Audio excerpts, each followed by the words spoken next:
तुम्ही कधी कापसाचं पीक घेतलं आहे का? जर तुम्ही कापसाचं पीक घेतलं आहे तर त्यात तुम्ही दुसरं काही पीक घेतलं आहे का? आपण दरवेळेस कापूस लावतो, फक्त कापूस कापूस कापूस.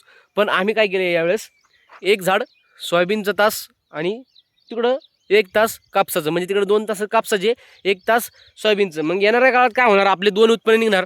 पहिली गोष्ट, सोयाबीनमुळे आपल्याला खर्च पाणी लागणार. ज्यावेळेस सोयाबीन हे पीक 3 महिन्याचं आहे, 3 महिन्यानंतर आपल्याला काय होणार, त्या पिकातून आपल्याला जे काही खर्चाला पैसे आहेत दिवाळीसाठी म्हणा किंवा कशासाठी म्हणा, 3 महिन्याचं पीक हे आहे, सोयाबीनचं आहे. आणि कापसाचं पीक आहे हे 150 दिवसाच्या आसपास, म्हणजे 5 महिन्याचं आहे.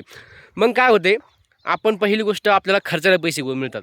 म्हणजे सोयाबीन हे 90 दिवसाचं पीक आहे, म्हणजे 3 महिन्याचं पीक आहे.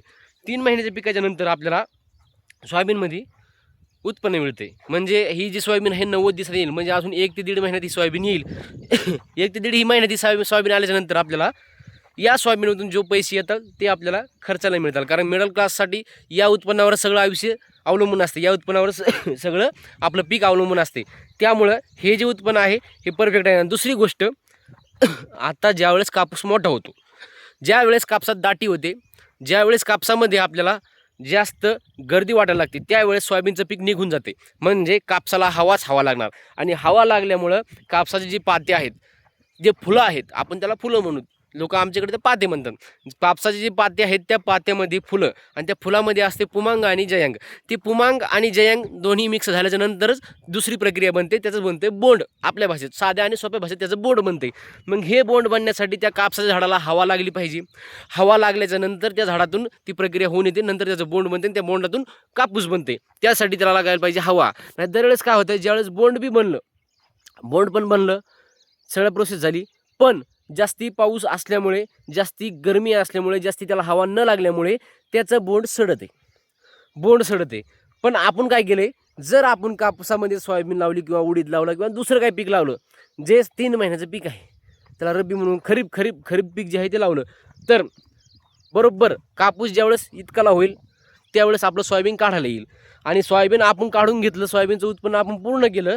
सोयाबीनचं उत्पन्न आपण पूर्ण केल्याच्या नंतर त्याच्यामधून आपल्याला पहिली गोष्ट उत्पन्न मिळेल. म्हणजे पहिली गोष्ट आपला घरचा उदरनिर्वाह भागेल. म्हणजे पहिली गोष्ट आपल्याला त्याचा त्याच्या आधी आपली दिवाळी येते सोयाबीन काढायच्या टायमाला. म्हणजे सोयाबीनचं जे उत्पन्न आहे त्यातलं आपल्याला पैसे येतात, ती दिवाळीसाठी, सणावारासाठी. पहिली गोष्ट मिडल क्लास लोकांसाठी हे फार महत्त्वाचं आहे.